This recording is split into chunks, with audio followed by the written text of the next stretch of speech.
Here's a tech tip for you, some of you newer mechanics in the field.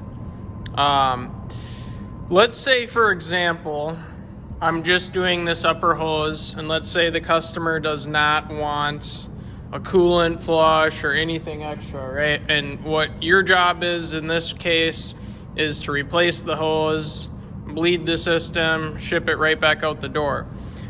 Now, that's not ideal for doing the job. You know, stuff should be sold with coolant exchanges, yada yada, but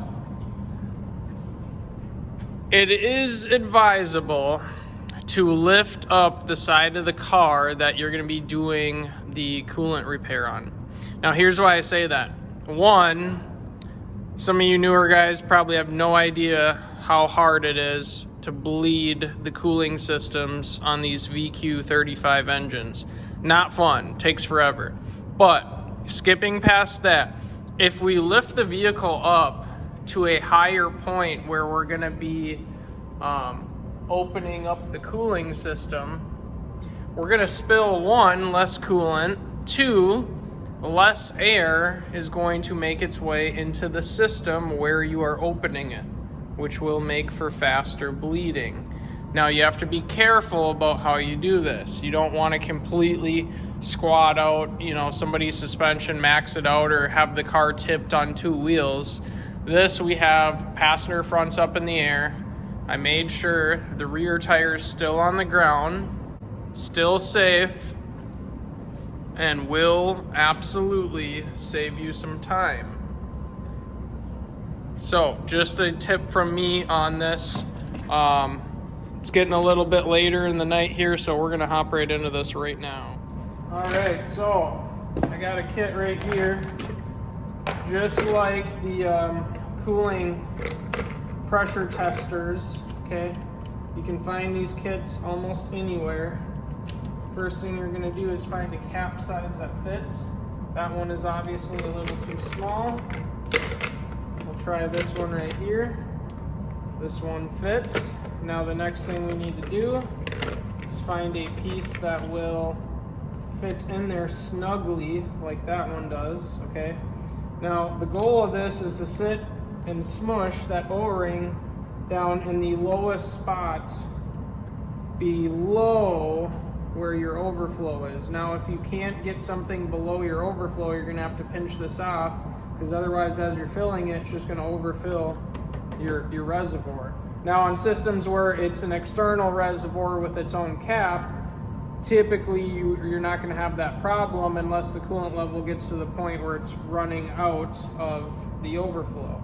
So pinching this off in this case isn't needed because my seal is below the point at which coolant can come through my overflow, if that makes sense. All right, so with these kits, the rest of the pieces you actually empty, and then you set the funnel on top like that. Now I got coolant, I'll fill it up to about here, higher than the rest of the car. We're gonna be in good shape. Now when you do bleed the system, we're gonna lower the car down, we're gonna get everything level like it's supposed to be. So, most of these are gonna have a plug, so when you're done, when we got all the air out, we can actually plug it, pull this off. We're not gonna spill coolant everywhere. So at which point you start off without it in. Some people pour the coolant in, then pull it. Doesn't really matter how you do it. The important part is you're gonna want the lid, because as the coolant's getting basically drawn down into the system, it is going to splash up, and it will splash on things, it'll splash on your face, etc. So I'm gonna fill some coolant in here, we're gonna start the engine, and we're gonna bleed it out. All right, I got my coolant. Make sure you mix appropriately. This says it's full strength, but I had about half in here. I added some water. I run a little bit heavier coolant than water because we live in Minnesota here. So I'm gonna pour this in.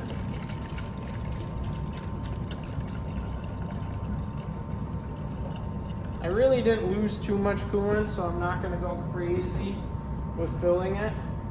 But when you pull this straw, you're gonna wanna cap it because it's going to splash, like I said. So put your cap over it.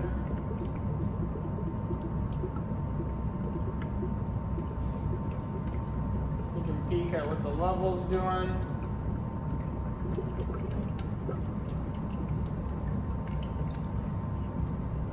Okay, it looks like the level stabled out. And now I'm going to show you guys as well. This is kind of a perfect spot to have it filled at, about halfway. This one isn't quite halfway, it's about, probably quarter. But here's the important part. I'm going to lower the car on the ground, which really isn't going to change this level at all because the system is still now filled with as much coolant as it can. Now what we're going to do is we're going to make sure we don't see this level of water increase. Okay? Now what's going to happen when you first start it, you may see the level of coolant in here increase. But when it increases and it's coolant, that means there is still air in the system. That means that air is warming up and expanding, and it's causing our level to rise here. So this should not be much higher at all when we're done bleeding. And I'm going to show you guys that, okay? So we will stand you right here.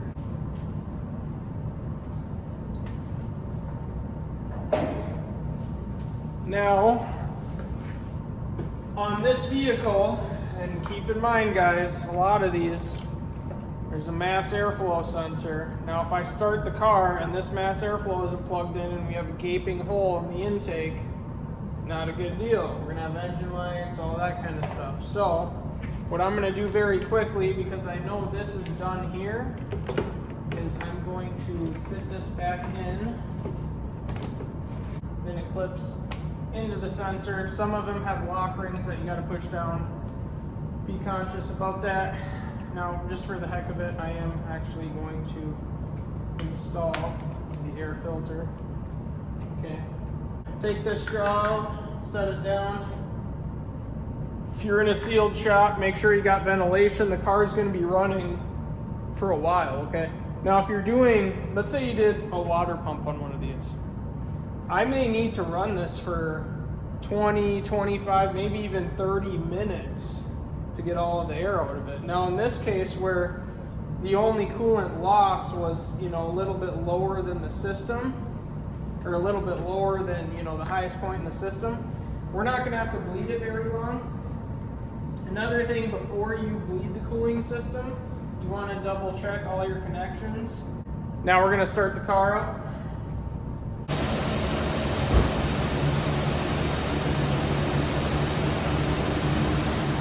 Alright guys, it is a little loud, hopefully you can still hear me, but the most important thing when you're doing this, you need to turn on the heat, turn it onto a vent position, and put the heat on full blast, okay? It's going to pull the heat out of the heater core, which is going to help us increase the engine block temperature and remove the air from the system. Some heater cores are in the second highest part of the system, and so if we cool that air down by turning the heat on, basically knocking all the hot air pockets out of the heater core, that will help us bleed the cooling system. So we're going to give you basically a front row seat at the level here. Now, oftentimes what you'll see is you'll see the fluid rise and then you'll see bubbles come out. That's completely normal, okay? When you see bubbles coming out, that's a good thing. That means air is leaving the system.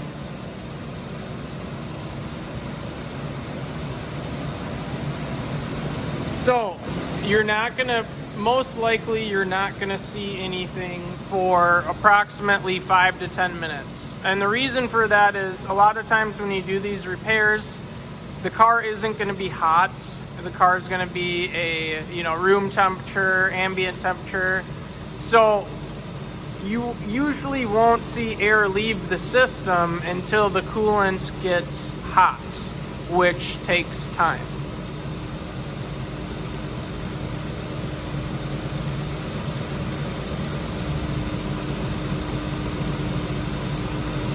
This is the point where if you're a newer tech, you leave the car alone and then you go hop on to another project.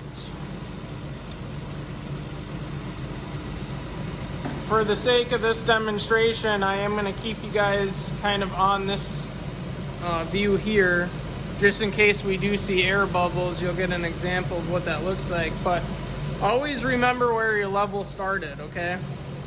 Mine, I know we started right here, we're still right here. Now, if all of a sudden 10 minutes later I see the level up here, let's say it's like half at that point, the system is not bled. Do not think it's done. Okay, the level should never dramatically increase. As the coolant gets hot, your level will rise slightly. It will not rise significantly. That is something to keep in mind when you're bleeding a cooling system. All right, guys, last part of the video. Now, I shut the engine off for the sole purpose of you being able to hear me when I talk about this. So, let's say at this point we're 20 minutes into the bleed procedure, the level isn't dramatically higher. One thing I didn't touch on is it's okay for the level to drop. That actually means air is escaping and it's now filling with the coolant that's in here. So that's why I said initially you want to start maybe around halfway-ish, because if that level does drop, you don't want it to suck down an air pocket and not have enough coolant in it. But back to present time. We've been running the vehicle for about 15, maybe 20 minutes at this point. The way that you know a cooling system is bled is two reasons, okay? One, I told you to start it up and turn the heat on full blast. If you have extremely hot heat coming out of the vents, the heater core is hot, has hot coolant cycling through it. Okay, that's an indicator, hey, now we have hot coolant cycling through the heater core, which typically means, and I say typically because there's exclusions, typically means our system has hot coolant flowing throughout. Now don't just stick your hand in there and feel it for a second. You want to hold your hand over it for the course of maybe 30 seconds, make sure you don't feel any temperature change, and make sure it's hot the whole time. Now, second is the most important of all, okay?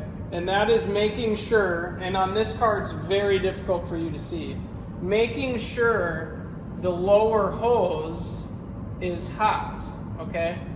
Now, if the lower hose, and the reason I say lower is typically that's where your thermostat is going to be, or typically that's going to be the restriction area in front of the thermostat is going to be your lower hose, okay?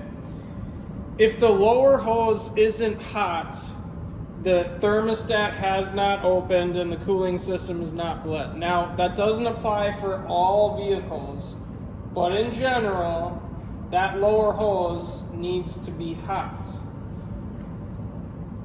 Now, for those of you that, maybe you got huge hands, maybe you're not comfortable reaching down there, maybe there's a belt right next to it like there is on mine.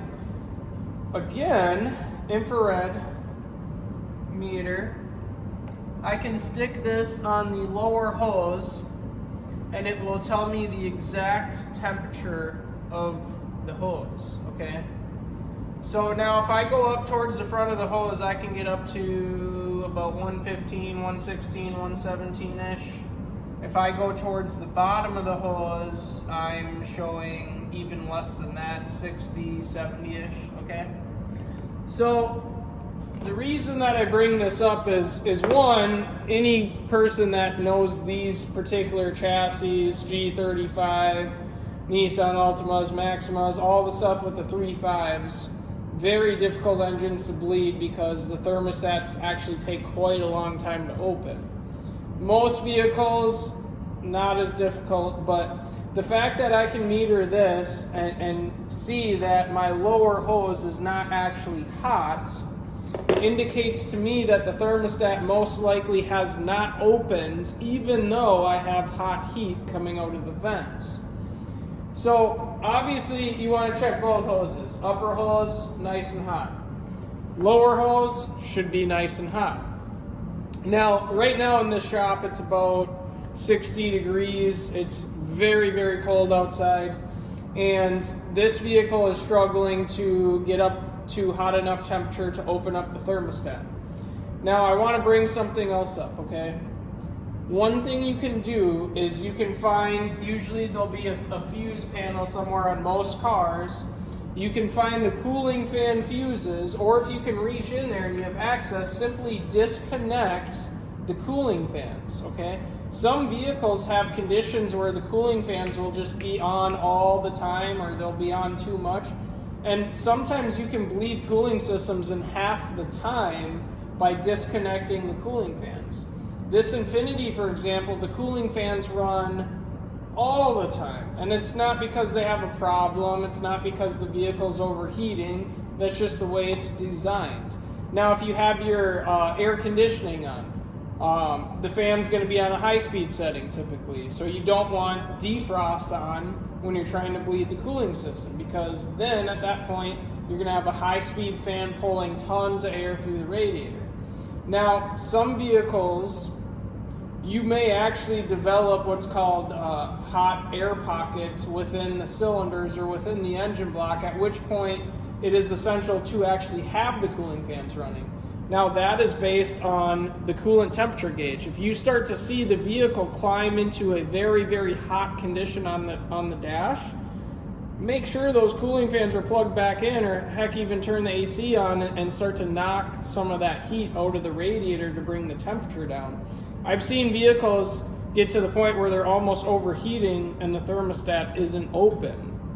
I'm not going to get into the science of whether or not, those situations that had a bad thermostat, etc. This is simply covering the basics of bleeding a cooling system.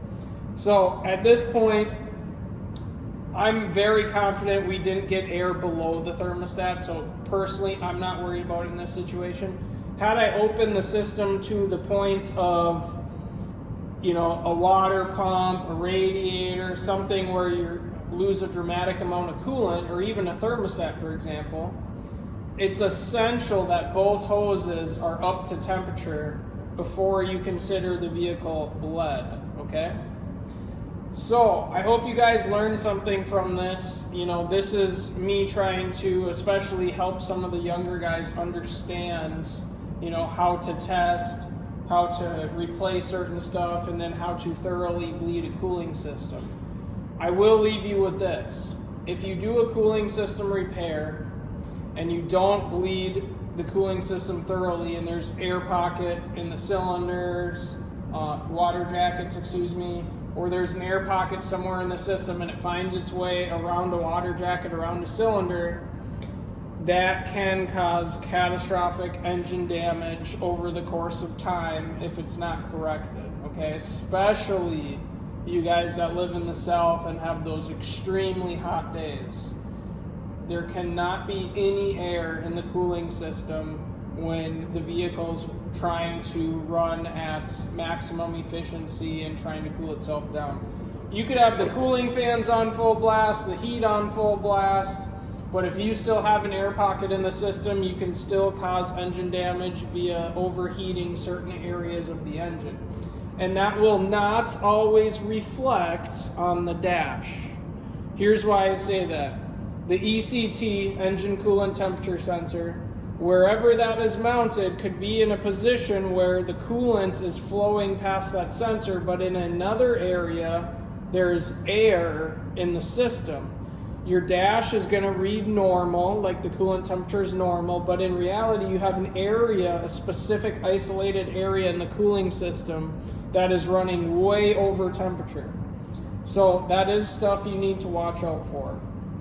Guys, I've talked about this in good detail, I feel. We've kind of touched base on how to find coolant leaks, how to bleed.